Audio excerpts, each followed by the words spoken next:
그래서 야고보는 목회 현장에서 나타나는 여러 가지 현상들을 잘 알았는데 목회를 했기 때문에. 그래서 야고보서를 읽어보면 목회 현장 속에서 나타나는 여러 가지 다양한 일들을 이렇게 야고보가 이렇게 성도들을 위해서 기록한 게 야고보서다. 그런데 여기 5장 마지막 장에 와가지고 야고보가 계속 성도들한테 요청하는 건 뭐예요? 인내하라는 거예요. 야고보서 5장 7절과 8절에 그러므로 형제들아 주의 강림하시기까지 어떻게 하라고요? 길이 참으라. 오래 참으라는 말이죠. 너희도 길이 참고 마음을 굳게 하라.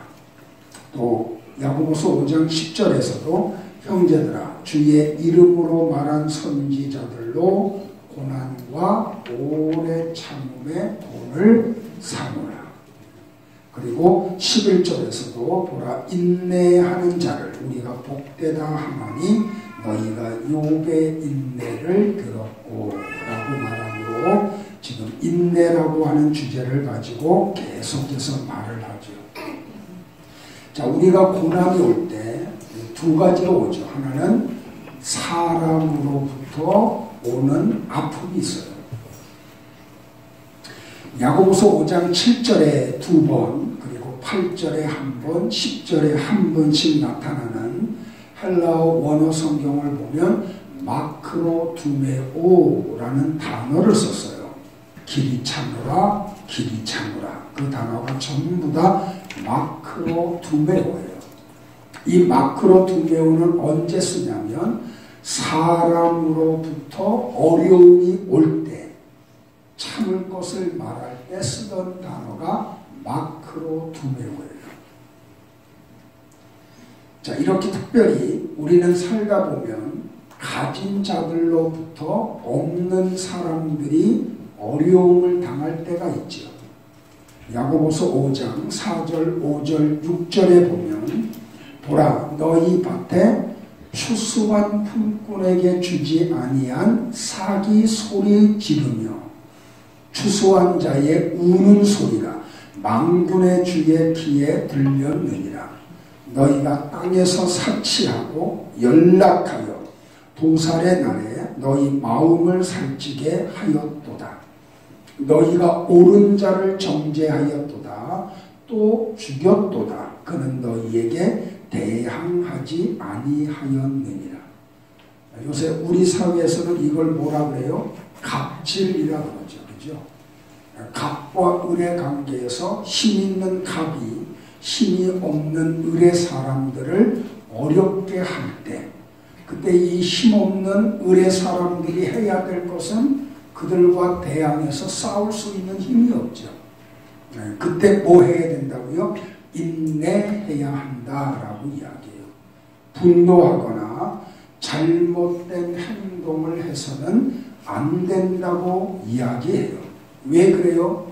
하나님이 다 보고 계세요. 하나님이 다 듣고 계세요. 그리고 하나님이 우리가 고난 중에 흘리는 눈물을 다 알고 계세요. 그러니까 우리 성도들은 이렇게 사람으로 인해 어려움이 올 때 우리가 해야 할 일은 하나밖에 없어요. 인내하는 수밖에 없어요. 우리가 지난주 수요일 저녁에 이 메시지를 선포했는데 그때 이제 남자 성도들이 많으니까 제가 이런 이야기를 했어요. 직장 생활을 하다가 사회 생활을 하다가 이렇게 또 거래처하고 관계하면서 영업을 하다가 우리 교회 성도들은 이 회사를 하는 성도들은 대부분 중소기업이니까요. 그러니까 대기업으로부터 어떤 어려움을 당할 때 우리가 할 수 있는 게 아무것도 없어요. 인내할 수밖에 없어요. 지금은 많이 사라졌지만 예전에 군대에서 이렇게 입대를 하고 이렇게 자대를 배치받고 나면은 주일날 교회 가는 게 상당히 눈치가 보이던 때가 있었어요. 그래서 교회 간다는 것 때문에 기합을 받고 교회 간다는 것 때문에 맞기도 하고 술과 담배를 권할 때 크리스찬이기 때문에 거절한다고 불이익을 당했던 때가 있었어요. 그때도 우리 성도들이 해야 할 것은 하나밖에 없어요. 인내하는 수밖에 없어요. 여러분들이 이렇게 믿음 생활을 하다가 어려움이 올 때 우리가 그들을 향해서 어떤 해코지를 하면 안 되고 우리가 해야 되는 것보다 인내하는 것밖에는 없다. 두 번째로 우리가 어려움 속에 빠지는 일이 있죠. 뭐 때문에? 환경의 악함 때문에. 야고보서 5장 11절에 두 번 나오는 그 오래 참으라라고 하는 단어가 뭘로 되어 있냐면 휘포모네로 되어 있어요. 이 휘포모네는 언제 사용하냐면 환경으로 인해서 어려움을 당할 때 오래 참음을 나타낼 때 쓰는 게 휘포모네예요. 지금 우리 사회가 굉장히 어렵죠. 다행히 지금 대통령이 방향을 조금 선회하는 것 기미가 보여서 조금 마음이 놓이기도 하지만 너무 과거에 묶여가지고 우리 대통령들이 바뀔 때마다 좀 미래를 내다보고 좀 건설적인 어떤 정책을 내놓고 좀 거기에 대한 대비를 세우면서 나가면 참 좋겠는데 자꾸 과거에 얽매이지요. 그리고 어떤 정책의 어떤 잘못된 방향 때문에 지금 우리나라 경제가 굉장히 위기에 빠져있지. 우리가 알다시피. 그래서 이런 위기가 올 때 가장 먼저 고통을 당하는 사람들이 누구예요? 서민들이에요. 일반 백성들이에요. 이렇게 우리가 어떤 걸 만들어지 않았음에도 불구하고 외부적인 요인에 의해 환경이 어려워질 때 우리가 해야 될 건 뭐밖에 없어요? 인내하는 수밖에 없어요. 근데 재미있는 게 뭔지 아세요, 여러분들? 경제의 이 사이클은 역사가 있는 동안에 항상 반복된다는 거예요. 지금만 힘든 게 아니고 예전을 돌이켜보면 IMF 때도 굉장히 힘들었고 그리고 금융위기, 저 미국의 월가로부터 시작된 금융위기가 왔을 때도 그때 뭐라고 얘기했냐면 IMF 때보다 더 힘들다는 얘기였었어요. 그럼에도 불구하고 인내하고 나니까 또 어떻게 돼요? 사이클이 올라갔잖아요. 그러면 지금 우리가 여러 가지 환경으로 인하여 어려운 때에도 낙심하지 말고 우리가 해야 될 건 뭐예요? 인내하는 수밖에는 없어요. 그러므로 오래 참는 성도들이 되기를 축복을 해요. 서양 격언에 이런 말이 있어요. 인내하는 자만이 최후의 승리한다. 얼마나 인내할 줄 아는가가 승리를 가지게 하는 원동력이라는 말이에요. 보세요. 하나님이 죄인을 향하여 오래 참아주시죠.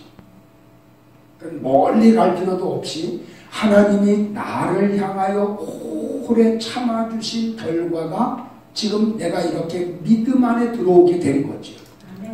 그러면 우리가 이 땅에 살면서 누군가가 내게 잘못해서 나를 어렵게 했다고 하면 그 대상을 향해서도 우리가 해야 될 덕목은 오래 참는 것밖에는 없어요.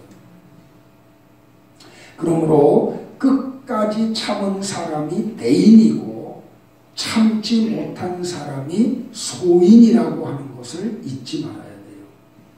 자, 지난주에는 따끈따끈했거든요. 2018년 12월 11일자 연합뉴스에 이런 기사가 떴어요. 사진과 더불어. 제가 그 기사 내용을 그대로 읽어드릴게요. 중국 경찰이 당국의 승인을 받지 않은 지하교회를 급습해 목사와 신도 등 100여 명을 체포했다고 홍콩 사우스 차이나 모닝 포스트지가 11일 보도했다. 지난 주간에 나왔던 뉴스예요. 이 홍콩 사우스 차이나 모닝 포스트지에 따르면 중국 스촨성 청두시 경찰은 지난 9일 중국에서 가장 유명한 지하교회 중 하나인 추위 성약교회를 급습해서 목사인 왕이 목사를 비롯해 성도 100여 명을 체포했다. 경찰은 이 교회 신도의 집을 급습해 신도를 끌고 가거나 시내 곳곳의 길거리에서 신도들을 체포하기도 했다. 일부 신도들은 경찰에게서 더는 이 교회에 다니지 않겠다고 맹세하는 서약서에 서명할 것을 요구받았다. 이 교회의 한 집사는 경찰은 우리 교회가 불법 조직이며 앞으로 어떠한 집회에도 참여할 수 없다고 말했다고 전했다. 2005년 설립된 주의 성약교회는 당국의 단속을 피해 몰래 활동하는 중국의 다른 지역교회와는 달리 공개적으로 선교 활동을 하는 교회로 유명하다. 이 교회의 신도 리잉창은 우리는 마지막 5명의 신도가 남더라도 신앙 활동을 계속할 것이라며 더 많은 중국의 교회들이 일어나 목소리를 높이기 바란다고 말했다. 시진핑 중국 국가주석이 2012년 말 집권한 이후 중국 내에서 당국의 통제 아래 놓이지 않은 지역교회에 대한 탄압이 강화되고 있다. 더구나 올해 2월부터 중국 내 종교단체와 종교활동의 요건을 강화한 종교사무조례가 시행되면서 그 탄압의 강도는 더욱 높아지고 있다. 새 조례는 종교인과 종교단체에 대한 감시를 강화하고 불법 종교행사의 장소를 제공할 경우 거액의 벌금을 물리도록 했다. 미승인 교육시설이 종교활동에 이용되면 인가를 취소하는 내용도 포함됐다. 미국 인권단체 차이나 AD에 따르면 올해 구금된 중국 내 기독교도의 수는 1만여 명에 달해 3천여 명이었던 지난해의 3배를 넘어섰다. 지난 9월에는 베이징 최대 지하교회인 시온교회가 폐쇄됐고 허난성에서는 4천여 개의 교회 십자가가 철거되기도 했다. 지금 우리가 같이 살고 있는 이때 중국에서 일어나고 있는 일들이에요. 사진 한번 보여주실래요? 자, 이게 그 신문에 났던 사진이고 그 다음부터 나오는 사진은 우리 선교사님들을 통해서 제게 이렇게 주어졌던 사진들을 여러분들에게 보여줄게요. 이게 교회 안의 모습이거든요. 그러니까 중국 경찰은 공안이라 그래요. 이 공안들이 교회에 들어가서 저렇게 교회 집기들을 다 파괴를 해요. 계속 넘겨주세요. 이제 집회를 불허한다는 그런 내용이고요. 십자가를 끄집어내가지고 한쪽에다 이렇게 탱겨쳐놓고 이렇게 교회가 이렇게 쑥대밭이 됐어요. 이 안에 있는 집기류들, 성가대 가운 같은 것들을 다 바깥에다 이렇게 버리고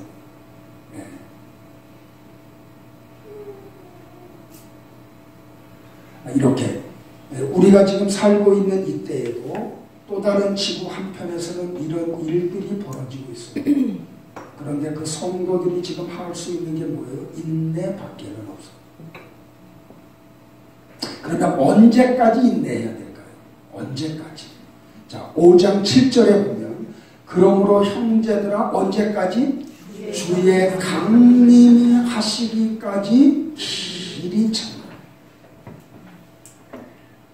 자, 여기 근데 우리에게 성도에게 주는 소망이 있는데 강림이라는 단어가 주는 의미가 뭐냐면 은밀하게 오신다는 뜻이 아니에요. 공개적으로 오신다는 뜻이에요. 그러니까 성경의 내용을 보면 재림하시는 주님은 지구촌에 살고 있는 모든 사람들이 볼 수 있도록 어마어마하게 요란하게 오신다고 기록했어요. 재림의 예수님은 천군과 천사들의 호의 속에서 다시 오세요. 천사장의 호령과 함께 오실 거예요. 그러니까 이 천사장의 호령의 소리가 지구촌에 있는 모든 사람이 듣도록 어마어마한 소리를 내면서 오실 거예요. 근데 그 오시는 예수님의 모습을 어떻게 표현했어요? 영광의 모습으로 오실 것을 말씀했어요. 구름을 타고 오신다 그랬고 모든 사람의 눈이 재림의 주님을 보게 오신대요.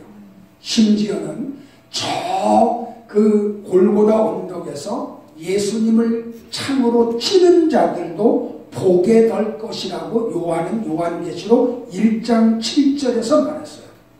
그때 마태복음 16장 27절에 보면 각 사람이 행한 대로 갚으신대요. 이게 성도에게 있는 믿음이고 소망이에요. 아무도 부인할 수 없고 그 날을 피할 수 없는 날이라고 이야기해요.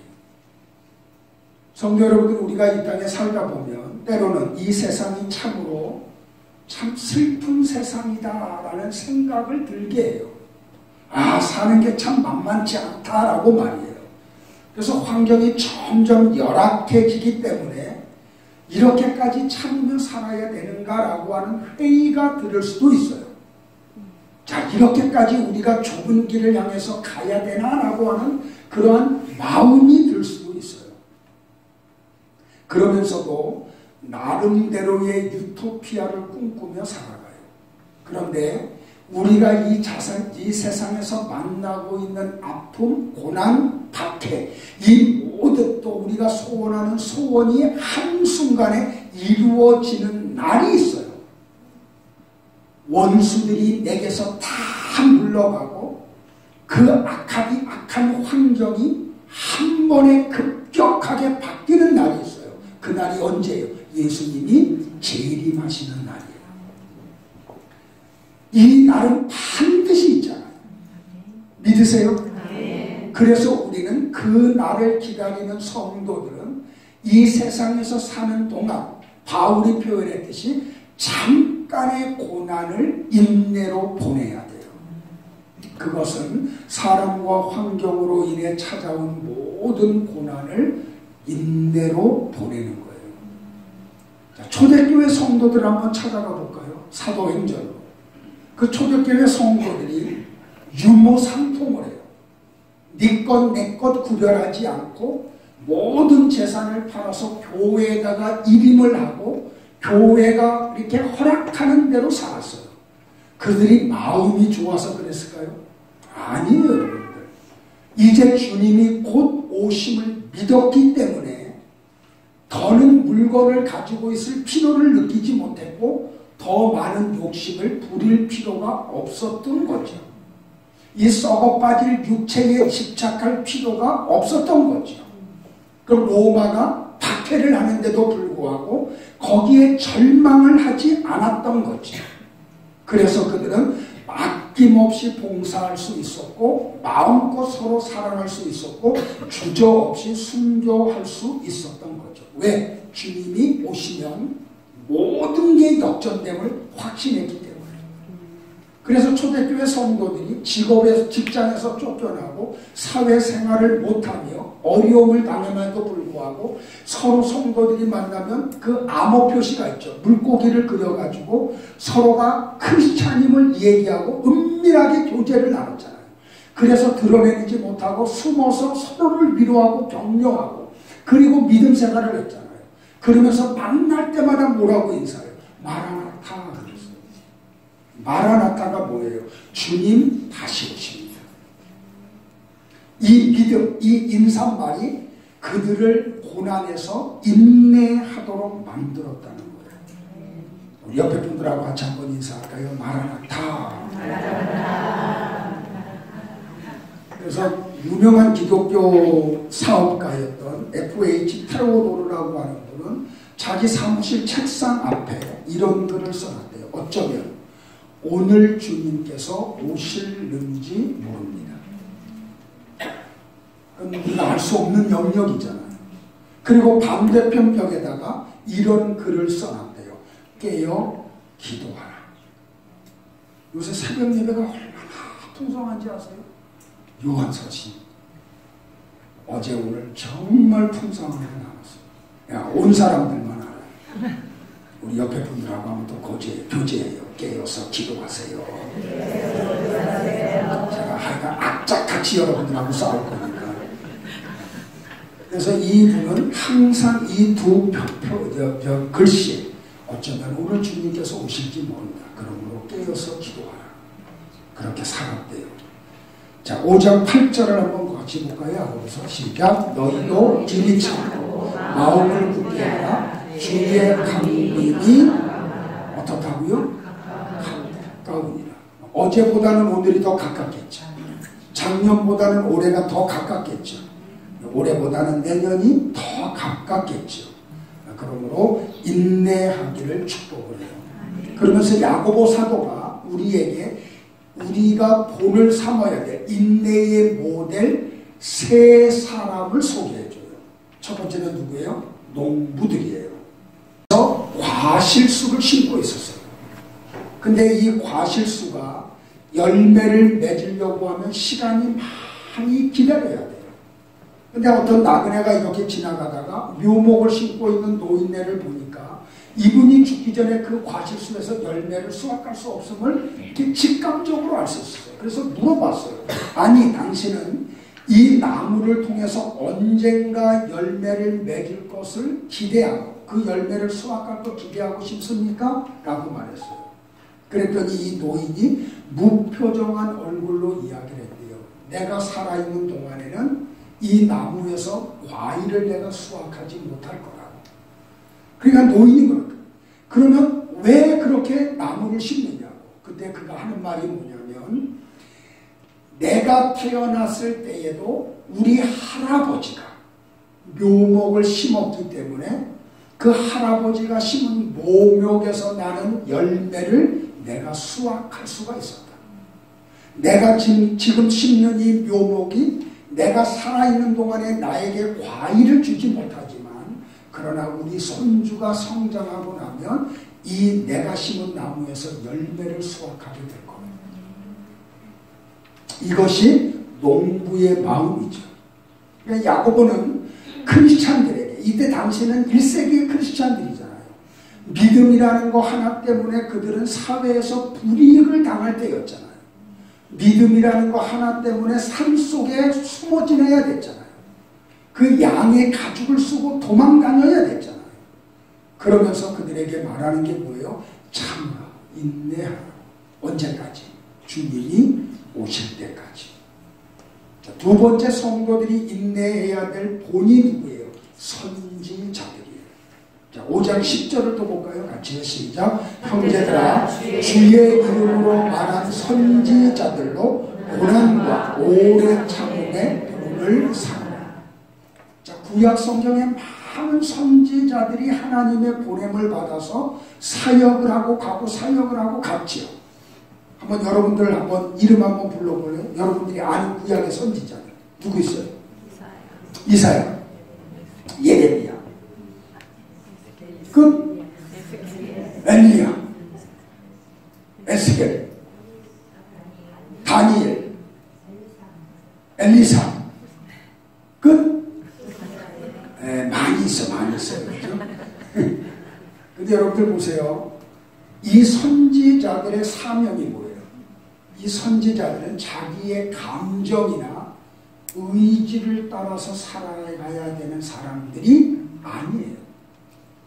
자기의 감정도 의지도 내려놓고 하나님이 말씀을 주시면 그 말씀을 이스라엘 백성들에게 그대로 녹음기와 같이 앵무새와 같이 전달하는 역할을 하는 게 선지자들이었죠. 근데 여러분들 보세요.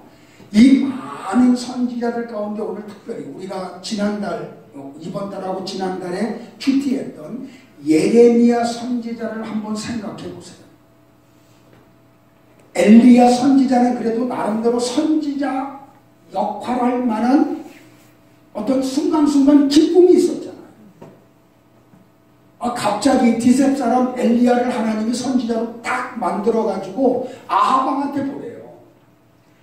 이 엘리야 선지자가 아하방한테 첫 번째 했던 선지자의 첫 번째 역할이 뭐예요? 왕이여, 내 말이 다시 있지 않으면 이 땅에 비도 이슬도 내리지 않을 겁니다. 엘리야가 그렇게 말했더니 정말 몇 년 동안 3년 동안 비 한 방울 내리지 않고 이슬조차 내리지 않았어요. 권세 있잖아요. 좀 이렇게 선지자로 쓰임받으면 그래도 선지자직을 감당할 만하잖아요. 그러더니 하나님이 엘리야를 어디로 데리고 가세요? 시돈 지방으로 데리고 가잖아요. 갔더니 과부가 그 아들 하나 데리고 나뭇가지 죽고 있는 거야. 아주 바싹 마른 나뭇가지. 왜요? 열왕기상하고 야고보서를 놓고 보면 이미 엘리야의 예언이 있기 전 6개월 전부터 비가 내리지 않았잖아요. 그러니까 이미 거기도 그냥 바싹 마른 거예요. 그런데 나뭇가지를 줍고 있는데 엘리야가 가서 뭐라 그래요? 뭐하니? 그랬더니 이 이방 사람이잖아요. 이 시돈의 여자 사르밧 과부의 입장에서 보면 그래서 얘기해요. 나뭇가지 주셔서 우리 집에 이제 마지막 남은 밀가루, 마지막 남은 기름으로 빵을 만들어서 내 아들하고 둘이 먹고 이제는 죽기를 기다릴 겁니다. 그래요. 그랬더니 엘리야가 뭐라 그래요? 빵을 만들면 제일 먼저 내게 갖고 오세요. 그러는 거예요. 혹시 여러분 가운데 이 목사가 가가지고 그 마지막 남은 거 그거 나한테 좀 갖다 줘 그러면 하실 수 있는 분 있어요? 여기는 있을 거야, 그죠? 내가 믿음이 얼마나 좋은지 몰라요. 그러면서 뭐라 그래요?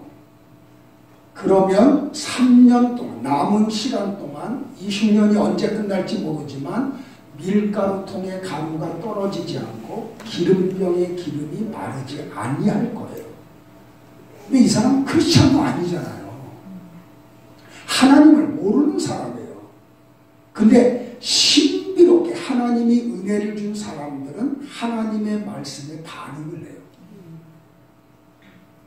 사람의 어떤 형편이나 그런 여건으로는 그 선지자의 입에서 나오는 말에 반응을 할 수 없어요. 근데 하나님이 믿음을 주고 은혜를 주시면 그런 믿음의 반응이 나와요. 말씀의 반응이 나와요. 여러분에게 그런 반응이 있기를 바라요. 그랬더니 정말 어떤 일이 벌어져요. 신비롭게 3년 동안 밀가루통에 가루가 떨어지지 않고 기름병에 기름이 마르지 않아요. 저는 그런 성경을 보면 혼자 고민 한번 해보거든요. 하나님이 어떻게 하셨을까? 3년 동안 먹을 밀가루를 한 번에 싸주셨을까? 기름도 3년 먹을 치를 한 번에 다 솟아나게 해가지고 그렇게 만들어 주셨을까? 그랬으면 그거 보관 안 돼서 벌레 나서 다 버렸겠죠. 그러니까 만나를 주시듯이 주셨을 것 같아요. 하루치를 주셨을까? 끼니마다 주셨을까? 그건 나도 몰라. 천국에 가야 알겠죠. 그죠? 아무튼 많은 양을 한 번에 주시지는 않았을 거라고 생각을 해요. 근데 엘리야 선지자가 말하는 대로 그대로 이루어지잖아요. 이 정도 되면 선지자직을 할만하죠. 그랬더니 3년이 되니까 하나님이 또 뭐라 그래? 야, 이스라엘로 돌아가! 그래요. 그리고 아하방 앞에서 그래요. 근데 그거 하기 전에 뭐예요? 바알과 아세라 선지자 850명을 초청하죠. 갈멜산으로. 그래가지고 어때요? 어느 신이 진짜인지 우리 한번 내기하자 그러잖아요. 그래서 불로 응답하는 신이 진짜 신이다. 왜 그랬을까요? 바알 신이 태양 신이잖아요. 그러니까 바알과 아세라 선지자들이 엘리야의 제안을 거절할 수 없었던 거예요. 그런데 그들의 신들은 아무것도 못해요. 왜? 존재하지를 않으니까. 그러니까 하나님, 엘리야가 어떻게 해? 야, 니네 신은 다 주무시나 보다. 어디 외출 나간다 보다. 그래서 니네 소리 못 듣는가 보다. 이제 내가 할게. 하고서는 제단을 수축해 놓고 이스라엘 백성들한테 뭐라 그래요? 도랑을 파라 그래요. 그리고 물 갖다 부으라 그래요. 그래서 재물도 나무도 또랑에도 물이 그냥 가득 차잖아요. 그래서 엘리야가 기도해요. 엘리야의 하나님, 불로 응답해달라. 하나님이 진짜 신임을 좀 드러내달라. 그랬더니 어떤 일이 벌어져요? 하늘에서 불이 떨어져가지고 재물을 태우는 정도가 아니고 또랑에 있는 물까지 완전히 다 말라버리게 하잖아요. 그러니까 어떻게 해요? 이스라엘 골짜기로 그들을 끌고 가가지고 거기서 850명을 탁 칼로 못 베어 죽이잖아요. 아, 이 정도 되면 선지자 노릇할 만하죠. 아, 그래요, 안 그래요? 엘리사는요. 그 엘리야의 영감을 갑절이나 받고 그 엘리야가 승천하면서 떨어뜨린 겉옷을 가지고 요단강을 이리 치고 저리 치고 하니까 어떻게 돼요? 요단강이 쩍쩍 갈라져. 그리고 거길 걸어가요. 그걸 봤다니까요, 선지 생도들이. 그리고 아이들이 와가지고 막 대머리라고 놀리니까 너무너무 견디다 못해가지고 화를 내니까 곰 새끼들이 나와가지고 엘리사 선지자를 놀리던 그 아이들이 곰에게 전부 다 그냥 다 죽임을 당하잖아요. 그 정도 되면 선지자 노릇할 만하죠. 근데 예레미야는요, 하나님이요 어떤 기적도 그를 통해서 하시지 않았어요. 좀 멸망에 대한 예언을 하라 그러면 좀 선지자라고 하는 걸 드러내기 어떤 표정을 좀 보여주시고 하라 그러면 참 좋잖아요. 그런데 그런 것도 아니야. 그렇다고 선지자의 입에서 선포되는 게 어떤 희망의 메시지도 아니에요. 그냥 입만 열면 빼기야. 입만 열면 망한다. 아, 그런데 여러분들 보세요. 그렇게 하다가 감옥까지 가잖아요. 더더군다나 어떻게 해요? 가짜 선지자들로부터 뺨까지 두들겨 맞잖아요. 그 왕의 미움을 사가지고 감옥까지 갇히잖아요.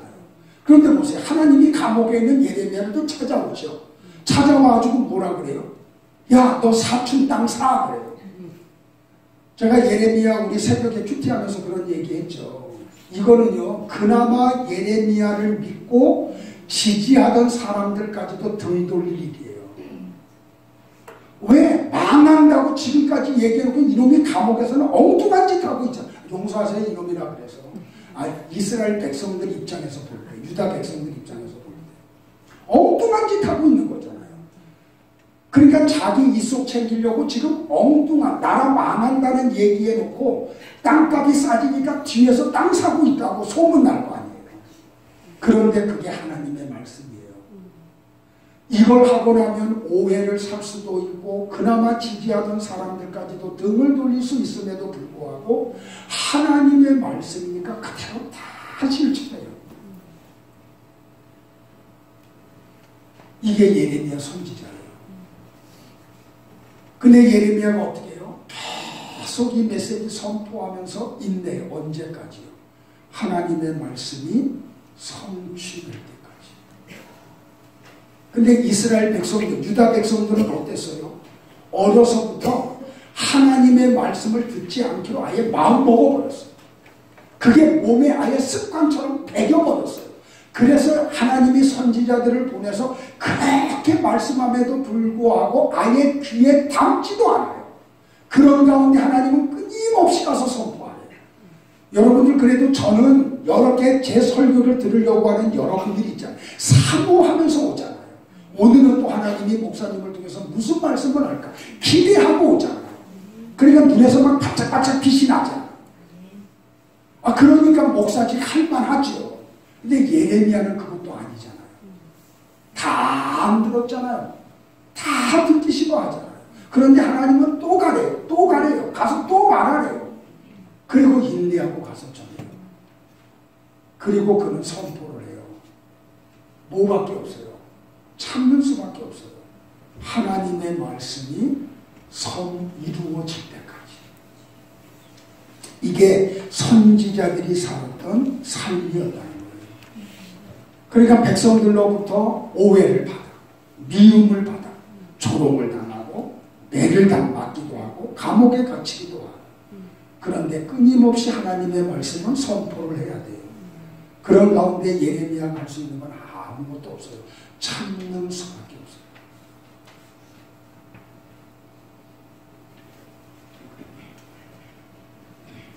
그러나 여러분들이 이렇게 지지해주고 이 말씀이 진리라는 걸 알고 이렇게 사모하고 오니까 그래도 저는 좀 할만하잖아요.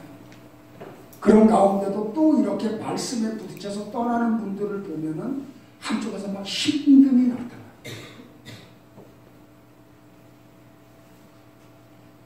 여기서 우리가 해야 될 게 뭐예요? 인내밖에 없어요. 참는 수밖에 없어요.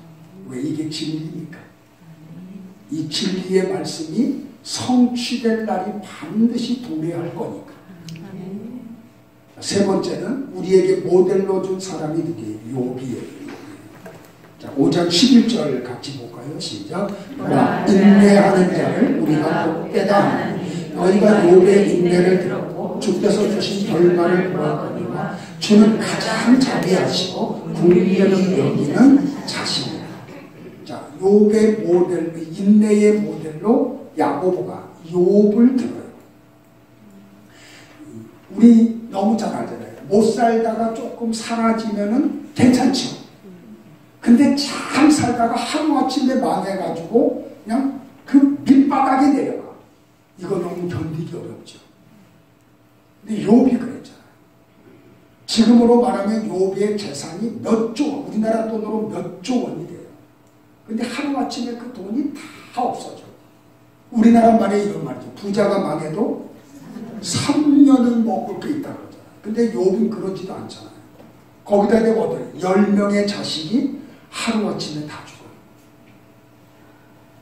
어젠가요? 그젠가요? 저 강릉 펜션에서 그 고등학교 3학년 아이들 10명이 시험 보고 가가지고 그 시간을 보내려고 하다가 그만 그 연통이 잘못돼가지고 일산화탄소 그 경보기조차 달지 않아가지고 3명 아이가 죽고 지금 7명이 병원에 있잖아요. 근데 우리 집사님이 교장으로 있는 학교 아이들이래요. 그래서 오늘 지금 기도를 좀 요청해요. 지금 집사님 강릉에 가 계세요. 근데 여러분들 보세요. 근데 그냥 교육부 장관이 서울시 교육감이 조문하러 갔다가 근처에도 못 가고 돌아왔어요. 그 부모들이 그냥 막 오열하고 있어가지고 그냥 밑에 수행했던 직원들이 지금 가봐야 안 됩니다. 거절합니다. 아이 하나 죽었는데도. 그런데 여기 욥은 어떻게 한 날에 10명을 한 번에 잃어버렸어요. 그 순간 욥이 욥기서 1장 21절에서 한 말이 뭐예요? 같이 한번 고백할까요? 시작. 내가 모태에서 적신이 나왔사온즉 또한 적신이 그리로 돌아가올지라. 주신 자도 여호와시요 취하신 자도 여호와시오니 여호와의 이름이 찬송을 받으실지니라. 이 적신이라는 말이 뭐예요? 그냥 빨간 뭐 핏덩어리로 왔다가 핏덩어리로 아무것도 갖고 오지 못하고 아무것도 갖지 못하고 간다는 걸 얘기해요. 그런데 이걸로 끝나요, 여러분들? 조금 있다가 욥의 몸이 그냥 악창이 돋아. 피부병이 걸려요. 얼마나 심했는지 깨어진 기와장으로 긁어도 시원하지가 않아. 막 잿더미에서 뒹구르는 거예요. 막 긁어도 안 되는 거예요. 그랬더니 욥의 부인이 와가지고 뭐라 그래요? 쉽게 표현하면 야, 당신이 믿는 하나님이 계셔? 그러면 어떻게 이렇게까지 하실 수가 있어? 그러니까 하나님 욕하고 죽어. 쉽게 얘기하면. 그때 아내마저 그런 말을 할 때 욥이 한 말이 뭐예요? 욥기서 2장 10절. 다 같이요. 시작. 그대의 말이 어리석은 여자 중 하나의 말을 받았다. 우리가 하나님께 복을 받았으니 재앙도 받지 않겠느냐. 이게 참 우리가 읽기는 쉽고 말하기는 쉬운데 막상 내 삶 속에 이런 일이 닥치면 이게 쉬워요, 어려워요? 이 고백 어려워요. 그런데 성경이 뭐라 그래요? 욥이 어리석게 입술로 범죄하지 않았다고 이야기해요. 근데 거기다 대고 또 친구들이 오죠. 친구들이 와가지고 뭐해요? 좀 이런 표현을 해도 되는지 모르는 설교하다가 염장지르죠. 뭔가 하나님 앞에 죄 지은 거 기억되네. 그러지 않고 어떻게 그런 일이 벌어지니? 그때 욥이 23장 10절에서 고백한 게 뭐예요? 이런 고백도 같이 고백해요. 시작. 나의 가는 길을 오직 그가 아시나니 그가 나를 발견하신 후에는 내가 정금같이 나오리라. 그러니까 욥이 한 게 뭐예요? 참는 것밖에 없어요. 여러분들 보세요. 하나님이 무슨 일을 하시면 우리가 그 하나님의 계획을 돌이킬 수 있어요, 없어요? 돌이킬 수 없어요. 우리의 힘으로도, 우리의 어떤 지혜로도, 지식으로도, 우리가 가지고 있는 어떤 능력으로 하나님이 하시는 일을 바꿀 수 없어요. 그냥 거기서 우리가 해야 될 일은 뭐예요? 참아야 돼요. 인내하면 우리에게 하나님이 좋은 결과를 줘요. 승리를 누리게 해요. 그리고 하나님의 약속을 내 것으로 받는 그릇을 만들어줘요.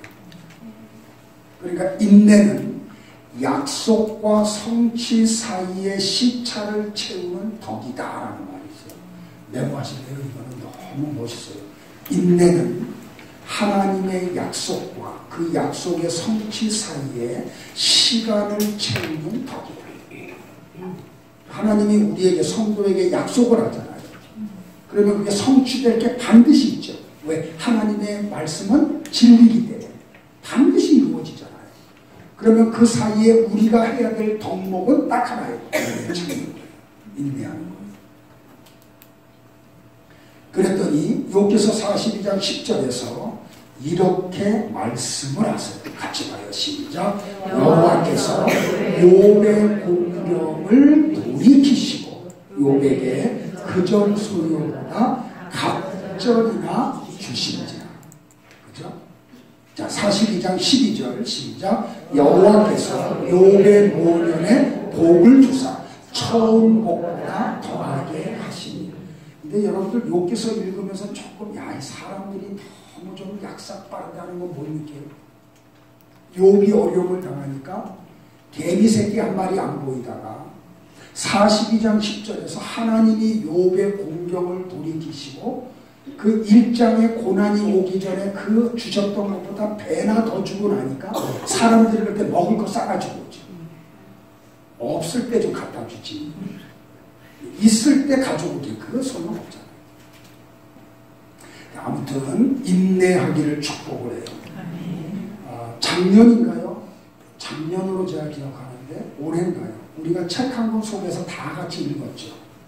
팀 켈러 목사님이 쓴 내가 만든 신이라는 책이. 혹시 아직도 읽지 못한 분이 계시면 기독교 서점에 가서 꼭 사셔서 이 책은 필독해야지 돼요. 꼭 읽으시기를 바래요.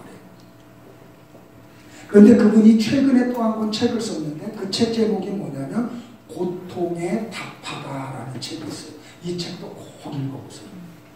우리 성도들이 읽을 만한 책 가운데 하나예요. 그런데 이 팀 켈러 목사님이 고통에 답하다라는 책에서 이런 말씀을 했어요. 고난은 정당한 동시에 부당하다. 이 말의 의미를 알 수 있기를 바라요. 그러면서 무슨 얘기를 했냐면 다른 종교와 달리 기독교만이 특이하게도 신이 스스로 연약해지셔서 고난을 받으셨다. 세상에 어떤 신도 스스로 고난의 길에 들어가지 않아요. 근데 예수님만 스스로 약해져 인간의 몸을 입어요. 하나님이 전능하신 하나님이 그 아주 그냥 그 부패하고 연약하게 연약한 인간의 몸을 입으세요. 그리고 스스로 고난 속에 들어갔어요. 그런데 그 고통은 바로 나와 여러분을 향한 것이었다는 거예요. 예수님의 그 고난은. 그러면서 이런 말을 해요. 마음을 주면 고통스러울 수밖에 없다. 누군가를 사랑할수록 상대방의 아픔까지 떠안게 되기 때문이다. 예수 그리스도의 성육신도 바로 그런 것이었다. 사랑할수록 아파하죠. 그죠? 사랑 안 하면 아플 이유가 없어요. 근데 예수님이 바로 사람의 몸을 입고 오신 게 바로 우리를 사랑하려고 오신 거예요. 그러니까 사랑하시려고 하다 보니까 뭐예요? 계속 아픔 속으로 들어가시는 거예요. 고난을 통해 그분의 뜻을 이루고 계십니다. 고난은 기독교 신앙의 핵심이다. 그러니까 여러분들이 신앙생활하면서 유토피아를 꿈꾸면 돼야 안 돼요. 이 지상에서. 아주 고통이 없는 곳에 하나님이 나를 다 인도해 줄 걸 기대하면 돼요, 안 돼요? 안 돼요. 그런 걸 꿈꾸고 기도를 사용하면 돼요, 안 돼요? 근데 우리 예전에 그렇게 해왔잖아요. 그게 뭔데? 그건 신앙이 아니라는 말이에요. 조금 더 나갈게요. 고난은 예수님이 친히 인간의 몸을 입으시고 우리와 같이 되심으로써 인류를 구속하신 방법이었다. 또한 고난은 우리가 예수님과 같이 되어 대속을 경험할 수 있는 유일한 통로이기도 하다. 그래서 고난은 고통스럽지만 그럼에도 목적이 있고 분명히 쓸모가 있다. 고난은 스스로를 바라보는 시선을 바꿔놓는다. 성도는 고난 앞에서 자신의 연약함과 마주한다. 고난은 우리 삶의 여러 좋은 것들을 대하는 우리의 태도를 완전히 바꾸고 하나님과의 관계를 탄탄하게 만들며 출구를 찾을 수 없는 막다른 길로 우리를 몰아 하나님께 기도할 수밖에 없게 만든다. 성도에게 고난을 주는 목적이 뭐라고요? 우리를 기도의 자리로 끌고 오시는 거예요. 그래서 새벽 예배 안 하면 고난이 올지 몰라요. 이거 농담이에요. 자, 고난을 통과하지 않고는 고통스러운 누군가를 위로할 수 없다. 내가 고난을 당하지 않았는데 누군가 고난당하는 사람을 위로할 수 없다. 제 친구 목사님 가운데 한 분은 신장에 암이 걸려서 신장 하나를 떼어냈어요. 그래서 몇 년이 지났더니 이번에 또 위암이 생겼어요. 그래서 위를 70%를 위 100%를 다 절개해놨어요. 그래가지고 그 장을 소장을 식도에다 연결해놨어요. 그러니까 이 장이 위 역할을 하는 거예요. 근데 나보다 더 많이 먹어요. 근데 이분이 전도를 하라는데 어디 가냐? 암센터를 가요. 주로 몇 시에? 새벽 2시에서 3시 사이에. 자기가 병원에 입원해 보니까 그때 환우들이 잠을 한번 깨면 그냥 그 긴 밤을 뜬 눈으로 보내는 거예요. 그래서 이제 전도하러 가는 거예요. 그래서 이렇게 보면 눈 뜨고 있는 분들을 가면서 전도하는 거예요. 근데 처음에 가면은 받아들이지 않는데. 그런데 목사님이 딱 한마디 한대요. 나는 신장도 하나 띄어내고 위도 100% 다 띄어냈습니다. 암으로 인해서. 그러면 그때부터 대화가 된대요. 그리고 목사님이 하는 말이 위로가 된대요. 왜? 나보다 더한 암을 가졌고 장기 2개를 떼어난 분이 와서 말씀을 하니까 그게 위로가 된대요. 자, 이렇게 우리가 고난을 당할 때 제대로 대처하거나 다른 이들이 올바르게 맞서도록 도우려면 고난의 다양성을 인식해야 합니다. 고난을 겪는 사람의 내면의 요소들로 인해 고난의 성격을 다양하게 만든다. 고난은 사실상 모두 독특하다. 그러므로 누군가의 고난을 함부로 판단하거나 그래서 영적, 신학적 교훈부터 주려고 해서는 안 된다. 그러니까 병원 신방 가면 머리맡에 앉아가지고 뭐 잘못한 거 해서 왜게 그런 말 하면 돼요, 안 돼요? 안 돼요. 근데 꼭 그런 사람들이 있어요. 성도는 고난을 하나님과 함께 통과한다. 이것은 눈앞의 문제와 괴로움, 두려움에서 즉시 구원을 받는 경험을 의미하는 것이 아니다. 고난을 극복하는 매뉴얼은 없다. 이거 써주세요. 고난을 극복하는 매뉴얼은 없어요. 고난은 예수님을 믿고 의지하고 기도하면서 감사하고 사랑하고 소망하며 날마다 규칙적으로 삶을 꾸준히 할 때만 찾아오는 느리고 점진적인 해결이 된다. 이게 참 느리고 점진적으로 해결이 된다. 자, 팀 켈러 목사님이 이런 말을 했어요. 책에서. 더없이 캄캄하고 메마른 시기를 지내며 하나님을 조금 더 느낄 수 없을지라도 하나님은 여전히 여기에 계신다. 아멘이에요? 고난에 맞서는 기본 중에 기본이 여기에 있다. 욥처럼 하나님을 찾고 그분께 나아가야 한다. 풀무불을 나란히 통과해서 반대편으로 데려다 주실 분은 오직 하나님 분이시다. 기도하겠습니다. 하나님 찬양합니다. 4주 동안 고난에 대해서 같이 말씀을 나눴습니다. 애매히 찾아오는 사람들로부터 오는 고난,